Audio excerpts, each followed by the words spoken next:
Hi, my name's Ethan Lawrence. This is Jesse Leach from Killswitch Engage. Hi, I'm Scotty Wartooth. Hi, my name's Sean Smith. Hi, my name is Deisha Kiva. Hey, this is Ryan McCombs from the band Soil. Ladies and gentlemen, my name is the Raging Cajun Lash LaRue. Hi, my name is Larry Schechter, and you're listening to the Chronicles of Podcast with the amazing Jamie and Tom. Ladies, gentlemen, theys and thems, every week on this show, Tom likes to give us an update on his NFL fantasy draft. Well, this week, we thought we'd bring in an expert on the topic. This week's guest is one of the most successful fantasy sports players in the world, winning USA Today-sponsored LABR League 3 times in his career. Most importantly, though, he's an Amazon award-winning author with his books designed to help you succeed at fantasy sports. Here to talk all about his book, The History of Fantasy Sports, and so much more. Put your hands together as we bring you the Chronicles of Larry Schechter. Yes. Yeah. Thank you. No, an absolute pleasure. I mean, I know. I was hoping for a standing ovation, but I'll settle for your sitting ovation.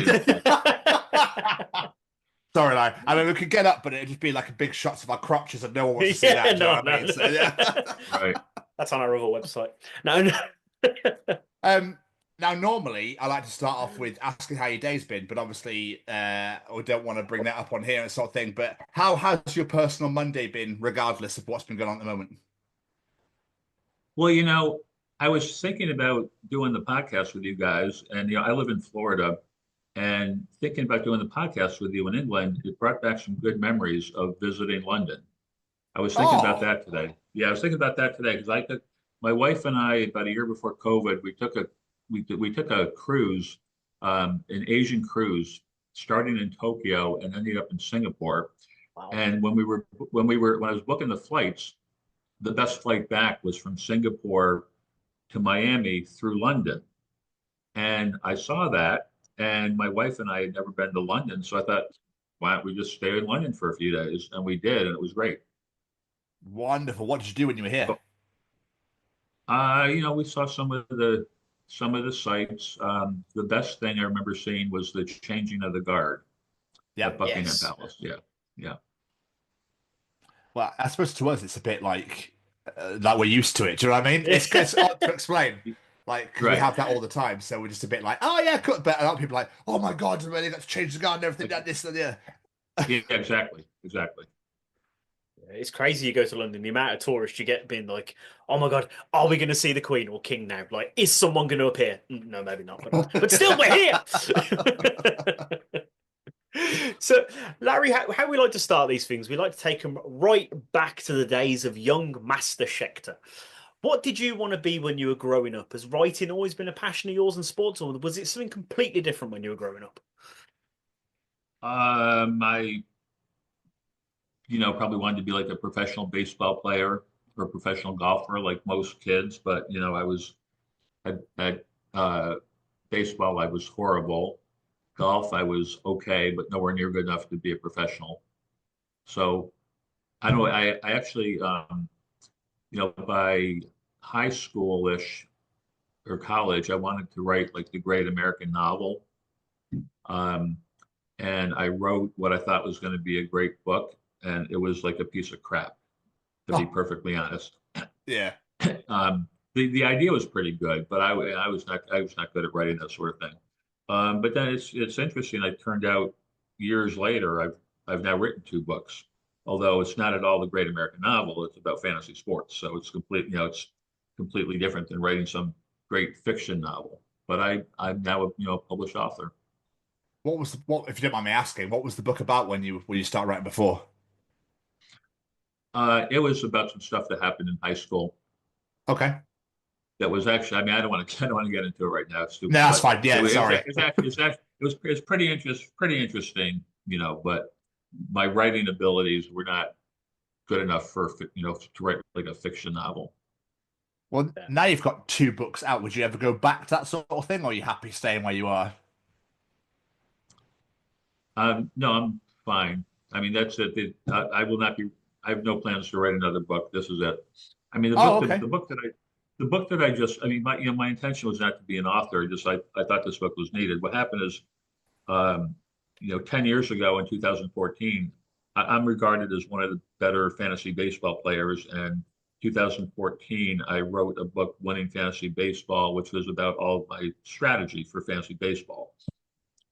And after I wrote that book, I would sometimes ask myself if I thought I had another idea worthy of writing another book.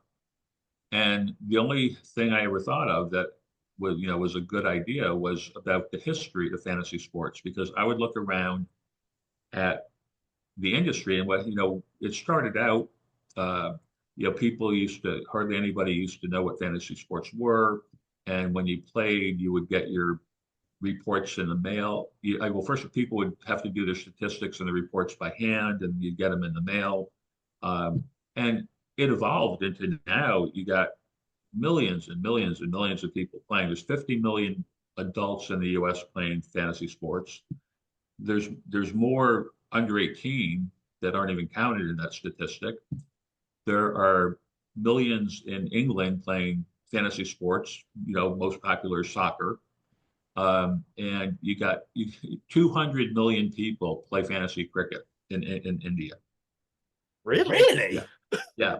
And that was started by a guy who lived in England. I guess he went to school in England. I forget off the top of my head which college, but he went to college in England and he saw, fantasy soccer and whatnot. He's like, wow, I got to bring this back to India for cricket. And he did. And you've got everything from fantasy football and fantasy baseball or soccer to fantasy wakeboarding, fantasy Iditarod. I mean, you got fantasy everything. So, and you got news services and statistics services. You got Sirius XM radio station with 24/7 fantasy sports. You got when you watch a game on TV, they got fantasy statistics. I mean, it's gone from ideas people had years ago for some games to this crazy industry with millions and millions of people playing everything. Is like a $25 billion a year industry. So for years I thought, how did this all happen? Nobody has ever written a book about this. It doesn't exist. So I decided somebody's got to do it, and it took a while. I finally got around to doing it, and I had no idea what I was getting into. I thought it was something I could knock out in a few months.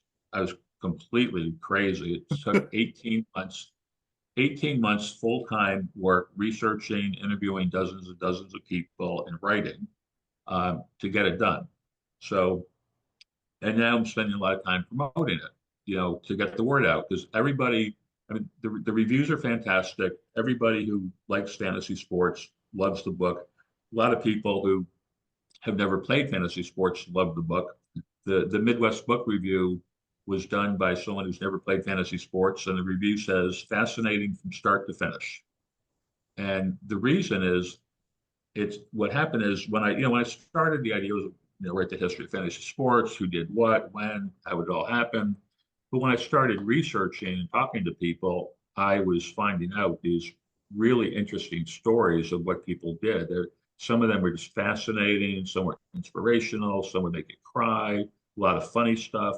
And I realized, man, this is great stuff, and nobody even knows about this.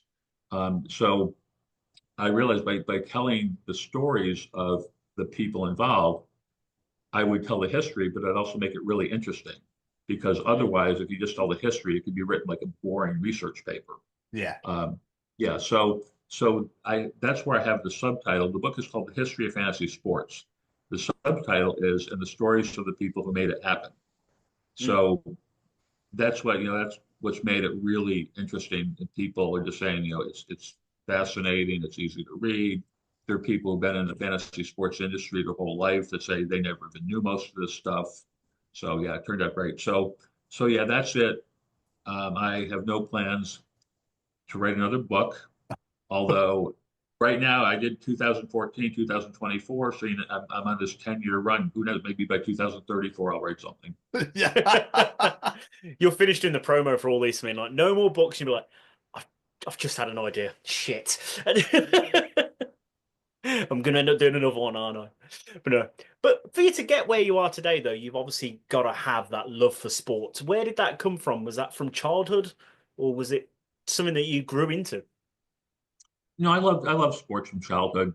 My dad taught me how to play golf. I also played tennis for a little while. And I like watching Major League Baseball from, I don't know, maybe I was 10 years old roughly. And I, started watching Major League Baseball and the NFL football. So I liked it all as a kid. And I played basketball, played sports, with friends in the backyard and all that stuff, wiffle ball. There's a guy in the book, one of the people mentioned in my book, his name is Peter Schenke, and he started a company, he and a couple of partners started a company called RotoWire, which is now one of the biggest news and information services in fantasy sports. They even have subscribers in England. They have subscribers from all over the world. And Peter, one interesting little tidbit about Peter, which is mentioned in my book, when he used to play wiffle ball with his friends as a kid and a teenager, he kept track of all of his statistics. So he can tell you his lifetime wiffle ball batting average. What? Brilliant. So when I heard that, I was like, okay, this has to go in the book. That's phenomenal. But it's the mindset of like, why would you think to do that? Do you know what I mean? Exactly. I've never once, when I've played, I don't know, as you call it, soccer, football of the year, like I never once thought if I kick it against the wall, I'm going to count how many times and keep a track of how many keepy-ups I could do, or how many times I hit the wall, or how many times I don't know, scored or whatever. It's never once crossed my mind. It's really, you found a massive gap in the market there. Yeah, well, I don't think there are very many people besides Peter that could tell you their lifetime wiffle ball batting average. Yeah. I don't think you're gonna. I think you're gonna have a hard time finding anybody else. Yes. Fair play to him, though. It paid off in the end because it's gone in a book, so fair play. Yeah. But you mentioned there, like your love for baseball, and that is what you're known for in fantasy. Like, how are you playing baseball yourself? Did you ever want to like learn how to play it and be a professional baseball player yourself, or just? I was terrible. No, I was terrible. By the time I was 12 or 13, that was it. I wasn't like, after Little League, I wasn't good enough to advance to the next level, for kids baseball. I was not good. I was a decent golfer. I'm still a decent golfer. But yeah. Fair. So, but for people who are listening to this, obviously you hear the phrase fantasy sports, and some people might not really know what it is. Like me, I'm not a sports guy. So you say fantasy sports to me, I'm thinking goblins playing football. I don't know. But right. So for anyone who's listening to this and they're not sure, how would you best describe fantasy sports? How would you describe it to someone who isn't in the know? Okay. Fantasy sports is where you pick players. Like we'll just use football. We'll use American football, for example. You pick players on professional football teams, and you do this before the season starts. And then when they play games, you're accumulating their statistics for various categories like touchdowns scored, passing yards for quarterbacks, rushing yards for running backs, things like this. And whoever, accumulates the best statistics wins your league. That's kind of, how it works. And there are some precursors to fantasy sports games you may or may not have heard of, like Stratomatic and APA. These are board games that are based on real professional athletes, Major League Baseball, football, basketball. They're the real statistics of professional athletes, but for prior seasons. Like you could get a Stratomatic game, they'll have all the real statistics from last year, for 5 years ago, whatever. So the distinction with like what I call modern fantasy sports, it's based on games that have not occurred yet. So you're drafting players before the games have occurred. Now, there's also a distinction between season-long fantasy and daily. Season-long means like before the football season, we'll draft teams, and then the competition runs for the whole football season. And same with baseball or soccer or whatever. Now, daily fantasy is something that's come about in the last 10 years or so, which is different, where it's only like a 1 day or 1 week competition. So like for football, for example, for American football, it's too late now to draft a team for the whole season. But if you want to play daily fantasy football, you could do that. You could what's today's Monday. So like actually tonight you could play daily fantasy football tonight for the Monday night football game, or next Sunday for all the games next Sunday. But again, it's for statistics that haven't occurred yet. So you're trying to pick what players you think are going to do the best. And my book covers like everything from beginning to modern times. My book starts with the precursors of fantasy, like even before Stratomac and Appy, go back to the 1800s. There were like little tabletop games, and then some other games leading to like Stratomatic and Appa. Then you got like the invention and spread of modern fantasy baseball, modern fantasy football, the first commercial games when people thought like, hey, this is a great thing. I'm going to start a business and offer the games and make money. And you got then statistic services and news services and the Fantasy Sports Trade Association and everything through daily fantasy sports, worldwide expansion, legal issues, been a lot of legal issues in the industry. And like worldwide expansion, for example, I mentioned before the guy who went to school in England and brought cricket to India. There was an Italian guy. This is all in the book. I can't remember his name off the top of my head, but an Italian journalist was on a vacation in America, and he saw a book about fantasy football, American football, and he thought, wow, this is interesting. I'm going to bring this back to Italy and see if I can put together a soccer game. And he did that. And then a guy named Andrew Weinstein, a little bit later, brought that game to England. And he's the guy who primarily brought fantasy soccer to England. I think the fantasy game here for soccer is not. It's. I mean, a lot of people play it, but I don't like the method behind it. They've just started the drafting system, I think, about 4 or 5 years ago, if I remember rightly. I haven't seen it, but like anyone can have anyone, so it doesn't. I feel like it doesn't work because a lot of people have the same sort of teams, the same players. And so there's no actually real way of moving up the table or anything like that because you're all going to score the same. Right. Well, they're different. They're different fantasy formats. So what you're talking about is called like a salary cap. So every player, every professional player is assigned a salary. So let's say Tom is like the best player, and they say your salary is like $1 million. Your hypothetical salary is like $1 million, and I'm not as good, so they give me $300,000, whatever. So basically, what you have to do in a salary cap game is every player is assigned a salary. You have to fill out a roster, a certain number of people at certain positions, and then within a salary cap. So you have to try to figure out like who the best values are, because you don't have enough salary cap to just take all the best players.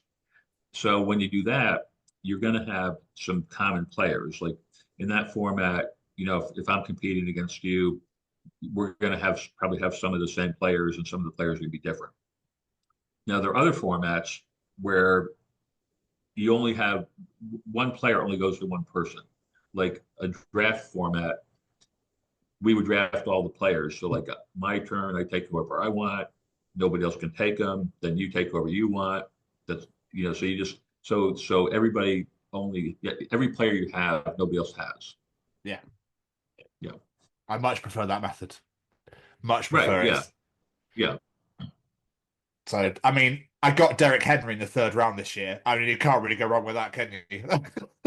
Oh, that worked out really good. Yeah. So, absolutely.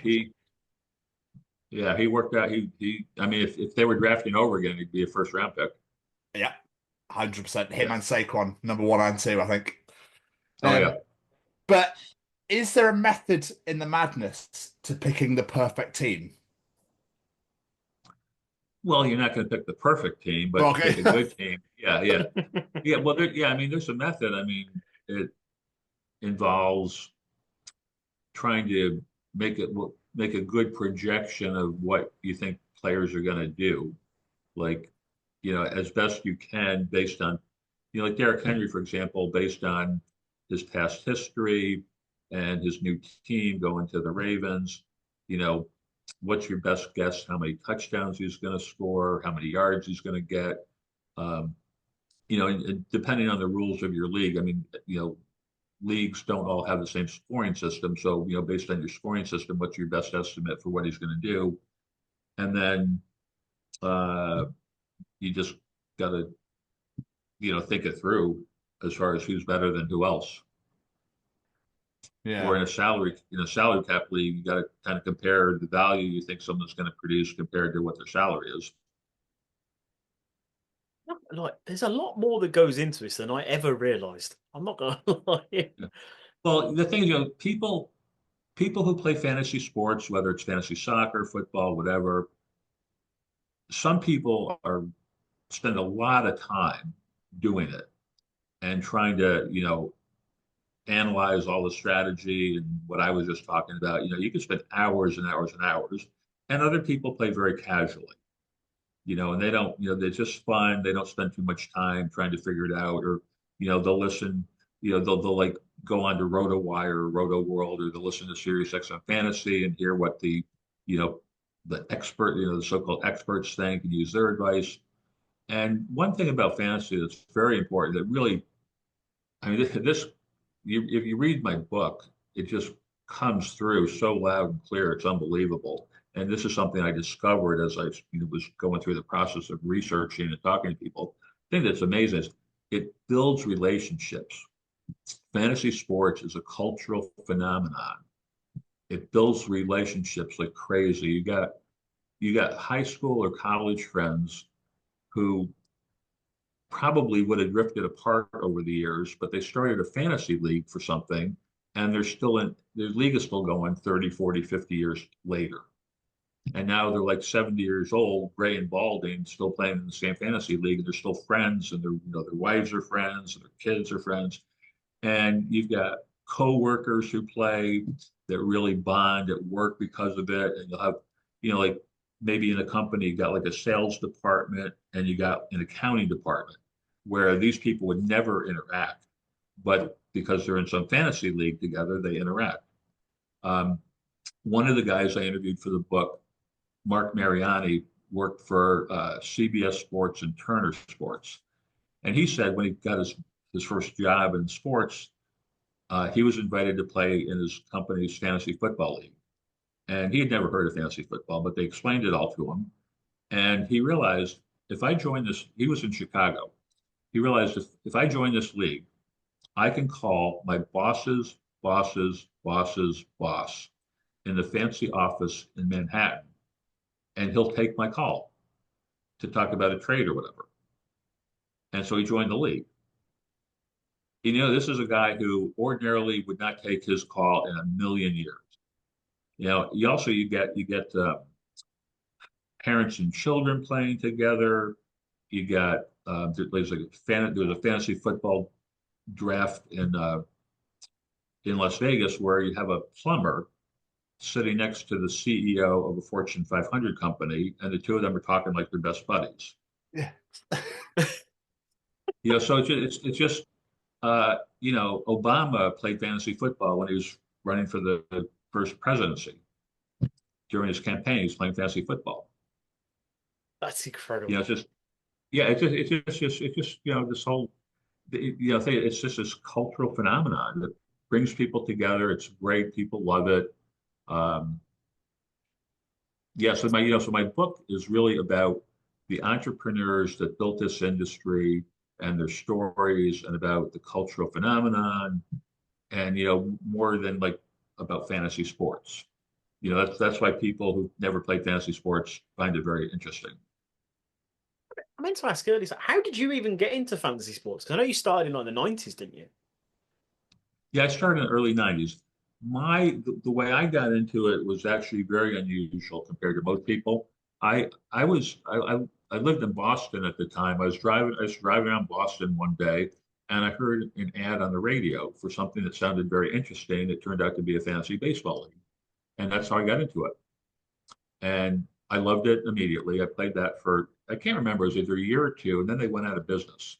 So I looked in the sporting news, and I found another fantasy game, and I played that for a long time. So that's how I got into it. Now, most people would hear about it from friends, coworkers, They might see an ad like the back back in the beginning, like in the 80s, and so like some people would run ads in the Sporting News or Street and Baseball magazine, places like that.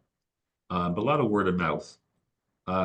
When fantasy football started, the first fantasy football league was in 1963. A guy named Bill Winkenbach started this with a couple of other people, but they kept it to themselves for the most part. One of the guys in this original league, Andy Musolinas, owned a bar in Oakland, and I forget, it was like the next year or 2 years later or something, he decided it might be a good idea to offer fantasy football to his patrons because he thought, they'd have fun, it'd be good for business. So he did, and they had a league, and the next year they added a second league, and then a third league, and then a league full of only women. And this is actually how fantasy football spread, was because of Andy Musolinas doing this. And then people would come into his bar and they'd see, this fantasy football stuff, like what's this? And it just really spread from there, word of mouth. Fantasy baseball, it's kind of like the same thing. And then there was a book that came out, the people that started the first really well-known fantasy baseball league, Bantam Books, had them write a book in 1984, and lots of people saw that book and decided to start their own leagues. There was an article in Sports Illustrated and Inside Sport Magazine. Again, people saw that, like, started their own leagues. So my story was very unusual. If you ask everybody who plays fantasy sports, if you say, did you originally get into fantasy sports because you heard an ad on the radio? It's got to be probably 0.0001% or something. That's very, very unusual. So, I mean, way back in the day, people must have gone to games to sit there and take all the statistics down, like home runs and what base they got to and how many outs they had and that sort of thing. I imagine there was someone solely specifically there before, obviously, it was televised on TV and that sort of thing. Well, I mean, people playing fantasy didn't do that. I mean, that would be impossible. I mean, you have to go to like every game. But that's how, newspapers, in the sports department, that's how they would get the box scores. People, before fantasy sports started, people from the sports department, news department would be at games to do what you're saying, just to report the box score for, baseball, football, whatever sport. So when people first started playing fantasy sports, it was before the internet, before computers. So what they would do to get the statistics is they'd have to look in the newspaper for the box scores, and somebody from the league would do all the statistics by hand. They'd get they'd get the statistics from the box score, or like the USA Today and Sporting News would have box scores, and so it's all by hand. And I'll give you a couple of stories about this to kind of give you a little flavor for the book. That it's not just about the history; it's also the stories. Like, for example, there's a guy. I know this. There's a guy who the first year he was in a fantasy football league. It got to the last week of the regular season, and there's a Sunday night game, and he had one running back going in the Sunday night game. And if the running back scored a touchdown, he would make the playoffs. And if he didn't score a touchdown, he would not make the playoffs. And it was Sunday night game, so he had to wait for the Monday newspaper, to get the box score and see what happened. So on the way to work, he grabs the newspaper, he goes into his office building, goes into the men's room, sits down in the stall, and as he's sitting on the stall, he's flipping through the paper, and he gets to the sports page, and he sees the box score. He sees his guy scored a touchdown, and he made the playoffs. And he says, "Yes, yes, yes." And a minute later, he gets out of the stall, and three men are standing there staring at him.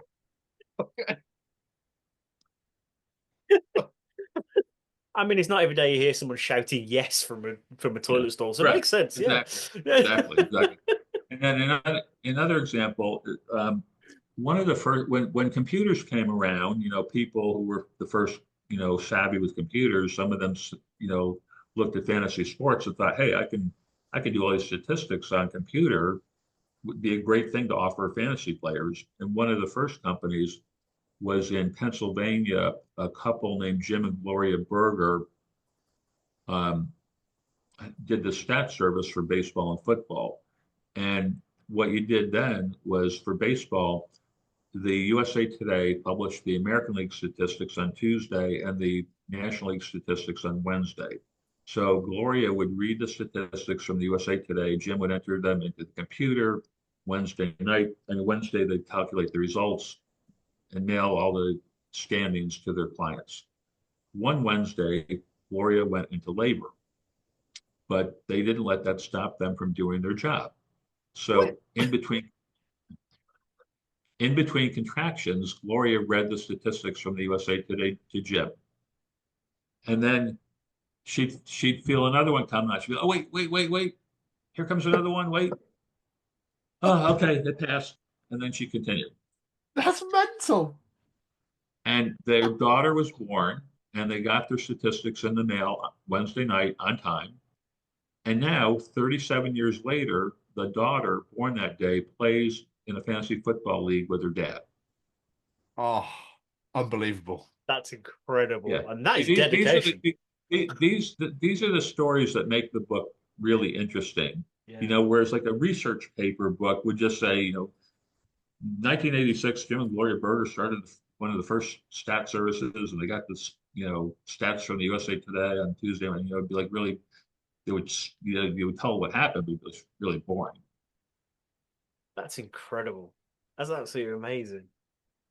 But like you mentioned there, like how it went from newspapers to someone putting it on the webs. And nowadays you could just open an app on your phone and get all the information you need. I imagine fantasy must have changed so much throughout the years because of technology. Exactly, yeah. I mean, computers help a lot, and the internet, it kind of exploded with the internet because it made it so easy for people to join leagues and see, make their changes and see the results and everything. And the scoring, I mean, it used to be, well, as we just talked about, you'd have to wait until Tuesday or Wednesday and get the USA Today, and then get a report mailed to you. So if the scoring week usually goes Monday to Sunday. So when it ends on Sunday, you'd have to wait till like Friday or Saturday for your mail to show up to see all the standings and everything. And then it became, with computers and the internet, you could like you could see the standings and everything like maybe a day later. And then it became, like within an hour of something happening on the field. And then it became instant, where something happens in a soccer game, football game, whatever. If you're on the internet, boom, there, you got your standings up to the second pretty much immediately. It's incredible. The one thing that's really blown my mind, though, and doing my research for this and talking to you, is just how big it was. I thought it was like you were saying, people at work have got their friends, they've got these fantasy teams, but I didn't realize this was on like a national level, because you've won national championships in fantasy leagues, isn't that right? Yeah, I've won a couple. There, going way back to the earliest years, some companies had national championships where they'd have what you would have, for example, maybe you'd have 1,000 customers playing in some competition, and you'd have like everybody would be divided into a league of like 10 or 25 people or whatever. So you'd have like a competition just among, against 10 or 25 people in a league, but then there'd be this overall competition where you're competing against like 1,000 people. That's the one I won one of the big ones twice. One year there was 6,000 people in it. One year there's 7,500 people in it when I won. And then prior to my winning, this company actually they had more people. They used to have like 15,000, 17,000 in a competition, and it kind of started to dwindle over the years because so many other fantasy game operators, were coming in. They declined because of so much competition. So we've talked about football, we've talked about soccer, we've talked about baseball, but fantasy bull riding, I mean, and bass fishing, like how? But I mean, when you start looking to like the more obscure ones, it must be fascinating. Yeah. Well, yeah, I mean, anything that you can keep track of or statistics of, you can make into a fantasy game. There's fantasy bash. I'm sorry, sumo wrestling. What? There's curling. Somebody started Fantasy Congress, where it's based on the U.S. Congress. So like I could I could draft Alexandria Ocasio-Cortez, and you could draft Ted Cruz, and we draft all these Congress people, and we get points if they sponsor legislation. We get points if they speak on the floor of the Senate. We get points. All these things. Oh, and if they vote against the majority of their party for something, we get bonus points. That is superb. So, yeah. Now this isn't like real huge. It's not like there's thousands of people playing it, or millions. But someone started this, and actually, her biggest clientele for this is like high school civics classes. Wow. No, And well, I saw that going. And there are many like school classes have done some kind of fantasy sports related thing because it's good for learning math and statistics. Mm. Yeah. My own daughter, when she was in sixth grade, her teacher had offered an elective about fantasy sports, and she chose that one. Well, I could imagine so. That's Yes. They could. It's baseball. They got to like pick any player they wanted. They had to pick like one player from each position, and they could pick anybody they wanted to. And it's funny because I don't remember who it was, but she picked like there were 10 players or something, and 9 of the ones she picked were like all like the best possible players you could pick. And then there was one person, I can't remember who it was. It was like this mediocre player. I'm like, why'd you pick him? That's weird. Oh, I think it's absolutely fascinating. It really. I was going to ask, like, what's probably the most obscure fantasy league you found, but can you top Fantasy Congress? Like, is there something that beats that? No, well, I mean, they're all obscure. Fantasy Iditarod. Do you know what Iditarod is? Not everybody knows what that is. No, that's the Alaskan snow sledding competition where they have a bunch of dogs pulling the sleighs. Yeah. That's what I get. I know what it is. Yeah, that's what I did. There's a fantasy league. That is Brilliant. brilliant. Absolutely brilliant. So you mentioned earlier on that the book you're talking about today is your second book, but you did write Winning Fantasy Baseball as well. Where did the idea come from to write this first book? Well, as I said before, I was regarded as one of the better fantasy baseball players, and I just thought I'm going to write a book about all my strategy, and that was that simple. Were you ever hesitant about like giving your secrets away? Yeah, I did. And yeah. Someone's going to beat me now, damn it. You still play now? Yeah, I play fantasy baseball and football, American football. I used to also play fantasy basketball, but I stopped that a while ago. How come? Just because, or? Well, it was a little bit too much because it overlaps with baseball and football.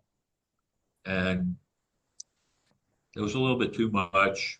And when baseball would start up, I would kind of lose interest in basketball, even though the season was still going to go on for another 6 weeks or whatever it was. Yeah.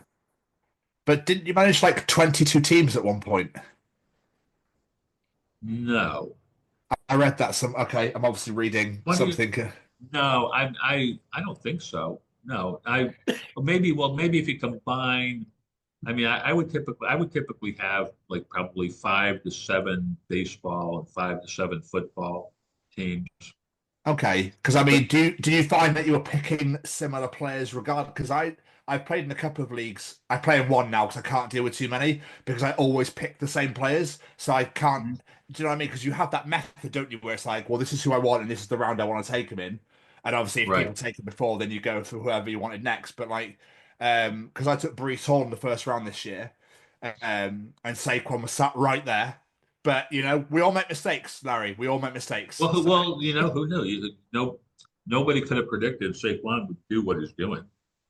No, even with I all mean, his it's backwards unbelievable. hurdling, it's Yeah, it's ridiculous. I mean, I'm really yeah. happy the Ravens lost last night. I'm a Steelers fan, so I'm more than happy with the Ravens losing last night.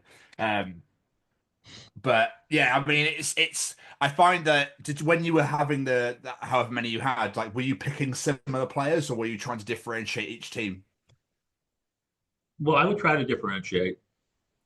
Yeah, and it would, like in a salary cap league where you get to pick your own, you get to pick whoever you want, and you try to find the best values.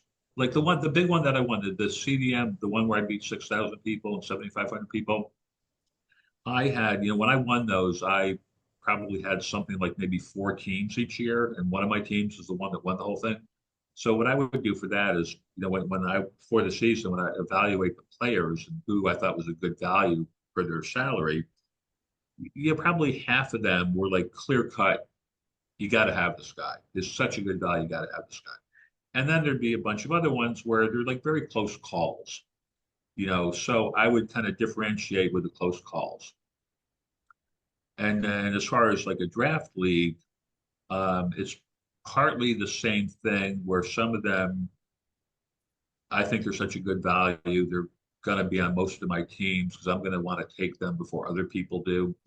And then there are other ones where it's kind of close. So, maybe I get them, or maybe you grab the guy first and I get somebody else.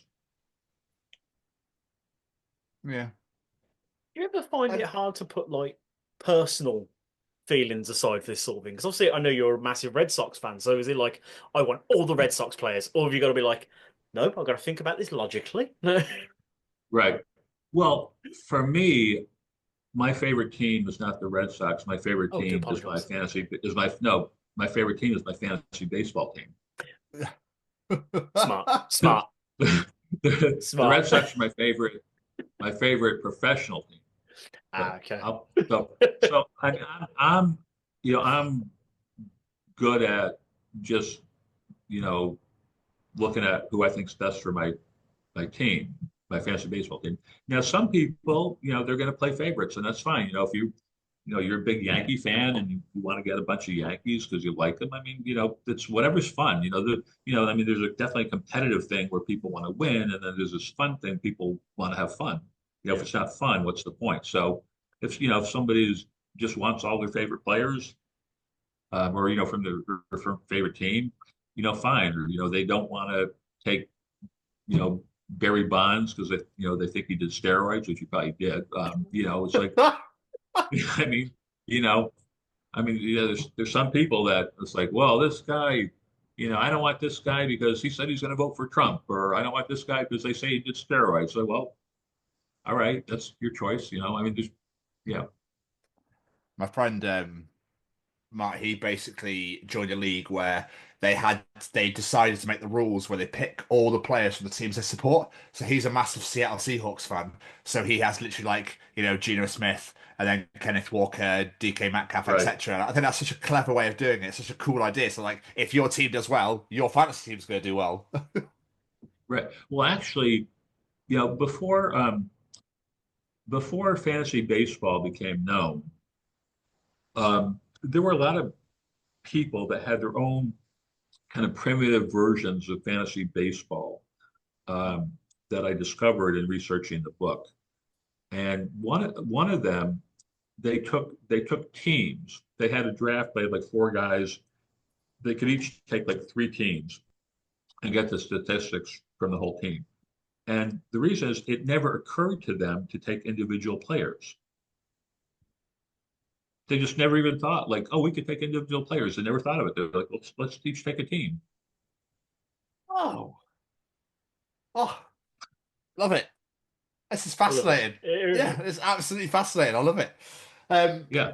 When you were writing your book, though, Larry, did you come across any challenges or hurdles that you really had to get across, to get it over the line? Oh my God, yes. I mean, first of all, it took 18 months. And the challenge, the hurdles, first of all, interviewing people, I'm interviewing people about stuff that happened 20, 30, 40 years ago.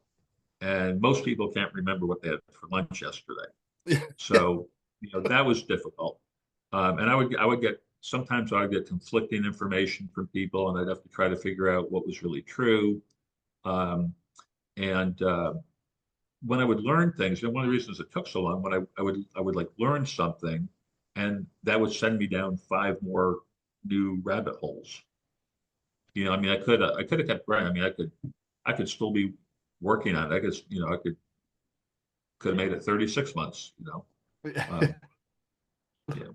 Sometimes like I did most of my interviews by Zoom, and I would record it so I could play it back later to write down what I need to write down.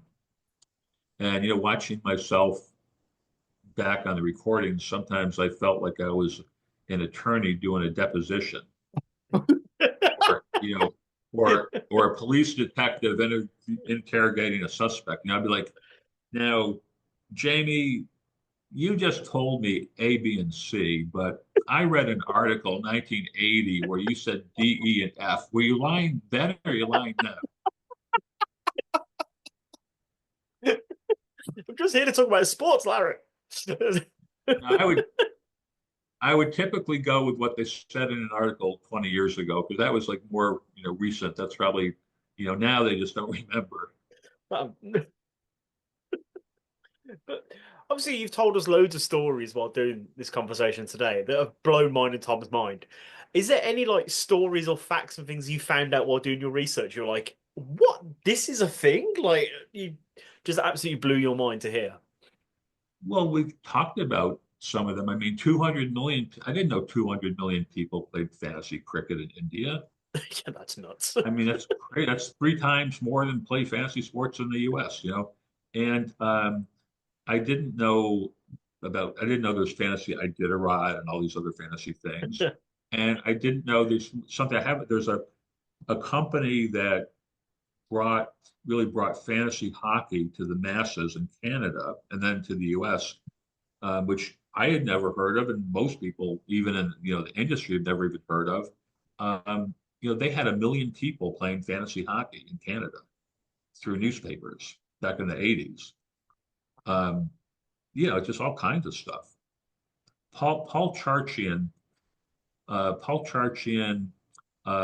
who's in my book, he's run a few companies, and he was the president of the Fantasy Sports Trade Association for 12 years. He read my book, and he said, my God, I've been in the industry my whole life. I was president of the Fantasy Sports Trade Association for 12 years. I didn't even know a lot of this stuff. It's a juggernaut, isn't it? It's like way bigger than we actually realize. Yeah, and there's just stuff people did that most people don't even know. Even people been in the industry or played fantasy for a long time. Yeah, it's insane. I mean, how did you know where to stop writing? How did you know where you wanted to end it? Do you know what I mean? Well, I had to cut it off. I mean, it's kind of like choosing an all-star team for baseball, football, whatever. It's like you don't have enough spots for people who are worthy of being considered. So I had to make decisions, and I could have written a 1,000-page book, but that wouldn't be practical. The book is about I think it's something like 290 pages of the book, and then there's like about 20 or 30 pages. The bibliography is so freaking long. Yeah.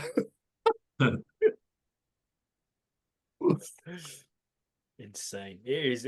But I just, it was so much work. It took so long. But what kept me going is I just kept learning these things that were so interesting, funny, or whatever. It's like, oh my God, this book is going to be great. I mean, I knew as I went along, like, this book is going to be great. I can't even believe how good this book is going to be. Just because of the stories I'm hearing. So you're probably proud of it then. Obviously, it's amazing. It's out there for the whole world to go and grab. It's on Amazon, by the way. Anybody that wants to go pick that up right now. So I believe it's about. Yeah, I think it's about. Go on. No, it's available on Amazon and most major booksellers' websites, paperback and ebook. If somebody wants to like read all the reviews and details, Amazon's the place where you can really get all the details and see a whole lot of reviews. But it's available. Most online websites have it, paperback and ebook. And there's been some phenomenal reviews for both the books. But with the first one, obviously that was a guide on how to get into doing fantasy baseball specifically. Have you had much reviews from people saying, like, I started playing because of this book and now I'm absolutely killing it? Like, this is incredible. I don't know that anybody started playing because of the book that I remember, but a lot of people said that it really helped them. That's awesome. Yeah, but it's just the two books are just completely different. I mean, the baseball is about my strategy for fantasy baseball. It's something that if you get the book, you don't want to share it with all of your league mates. So promote it, but don't. My new book, it's not about me or my opinions, and it's something where as anybody who plays any fantasy sport, baseball or any fantasy sport, will love it. People who don't play fantasy sports have loved it, and it's something where you can buy it for your league mates. You don't have to try to keep it from them. You can, buy it for them for a Christmas gift or something. It's like buy the book now or get it on your Christmas holiday wish list because it's already December 2nd, getting close to that. Yeah, I'm sick of everyone. Let's go. I did. I said the book's not about me or my opinions, but I did throw in just a couple of conclusions of my own here and there, and one of them, I'm just going to say this. I'm going to leave it as a teaser. I drew a conclusion. Monica Lewinsky helped save fantasy sports. What? Monica Lewinsky helped save fantasy sports. Okay. So now you need to buy the book to find out what the hell Larry's on about. Yeah. Right. That is interesting. I'm trying. Yes. I'm intrigued. When I realized this, I'm like, oh my God, Monica Lewinsky, and with some help from Bill Clinton. With some help from Bill Clinton pulling his pants down, helped save sports. What's like the most rewarding part for you for being a leading figure in the fantasy sports world? There's a good community of people who play and people who are, work in the industry in different capacities. It's a good community, and that's kind of like the same reason fantasy sports is just great in general. Like I've been talking about, college friends staying together, coworkers, parents and children, etc. Like when you get together in person, when you get together in person for a draft, and you interact with people, and maybe afterwards you go for a beer or dinner or whatever. It's different, obviously much different than when you're like sitting alone in your house in front of a computer drafting online. Yeah. I think that's the one thing I've taken away from this the most is the fact that fantasy sports, although you're not out there, you're not on a field, you're not playing the game yourself, but it's bringing people together. People who wouldn't normally get together over this common bond of this love of sports, whether no matter what sport it is, even if it is bull riding. People are getting together and making friendships and relationships that can last a lifetime just because they love a sport, and I think that is absolutely beautiful. Yeah, and it also lets you kind of manage and control your own team. Like some people, like if you're a Steelers fan, so you can watch Steelers games, and you think like, why did he throw the ball there? He should have run it. Or Yeah, why did they start Russell Wilson? They should be starting Justin Fields. Or, but when you have a fantasy team, now you get to control it all. You can decide who to draft and what, you know, exactly. what to do with them. Yeah. Yeah, but we'll always start Russell Wilson because he's dangerous and he absolutely killed it yesterday. So I just Well, yeah, I was just trying to think of an example for you.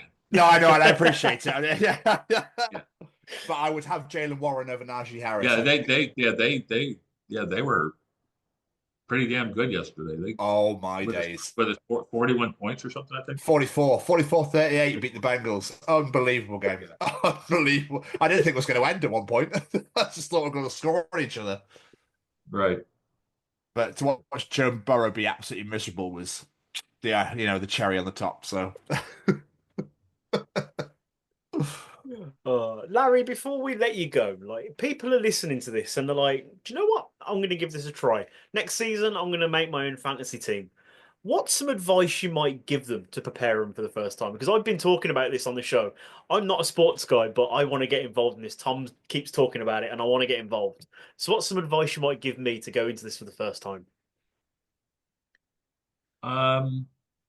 Learn the rules. Look, shop around for different games, depending what sport you like. Shop around to see what's available and what you think will work best for you. And then when you choose one, learn the rules and the scoring system. That's, see, because, Russell Wilson, for example, in one league, he might be more valuable than in some other league because the scoring system is different. And have fun. It's like if you want to spend a lot of time researching and studying and preparing for your draft, spend a lot of time. If you want to just have fun, just wing it. And if you want to try something that's not a long commitment, daily fantasy sports, you don't have to commit to 6 months per season. Incredible. I'm excited. I'm excited. I'm looking forward to my first dabble. But right. Mr. Stevens, do you have any more questions for our wonderful guest? all I'm going to say, Larry, is I wish you all the best going forward. I wish you every success with the book. People need to go and pick up the history of fantasy sports right now, wherever you get your good books from. It'll be online. Is it in stores or is it only in stores in America? It's in not too many stores yet, and okay, and only in America that I know of. Oh, okay. So on the online universe, get on Amazon and go get it on there. It's definitely worth a pick. And if you're listening to this and you own a bookstore, get it in your bookstore. Yes, yes, exactly. Everybody watching this right now. Jamie, I'm curious, Jamie, what sport are you going to dabble in? What's your favorite sport? See, I like professional. I'm not really much of a sports guy. I like professional wrestling. Laugh at me if you must, but I do like professional wrestling. But Tom talks about his NFL draft on this show every single week. So for the next season, I said, you know what? I'm going to learn the rules, and I want to take part. So I'm going to pick up some tips. So we'll see how we get on. I'll let you know next year how we get on, Larry. All right. I'll be coming after your championships next year. No, just kick Tom's ass. Yes. Oh, come on. I'm top of the league this year, Larry, so I'm all good. I'm getting ready for the playoffs. Obviously, it's the last week next week, and then it's playoff season, so I'm happily sat at the top, going to chill my first round bye. Just let everybody knock each other out, and then go for the semi-finals. All right. Good luck. Appreciate it, my friend. Thank you very much, Larry. Thank you so much for your time, my friend. It's been lovely to talk to you. Enjoy the rest of your day. Where can people find you out in the world on social media? Any plugs, websites you want people to go check out? Well, I'm on Twitter, Larry Schechter, and I'm on Facebook, also Larry Schechter. Yeah. And I have a History of Fantasy Sports page on Facebook. Oh, nice. Incredible. Yeah. Excellent. We appreciate your time massively, Larry. I'm definitely going to pick up a copy of the book myself. Because I've been playing fantasy sports for years. So I definitely want to delve in a bit more and find out a bit more. But thank you so much for your time. It's been amazing speaking to you. Yep, you too. Thanks. Take it Thank easy, you my so friend. much, Larry. Have a Take it wonderful easy. rest of your day. See you soon. Cheers, fella. Bye. Bye bye.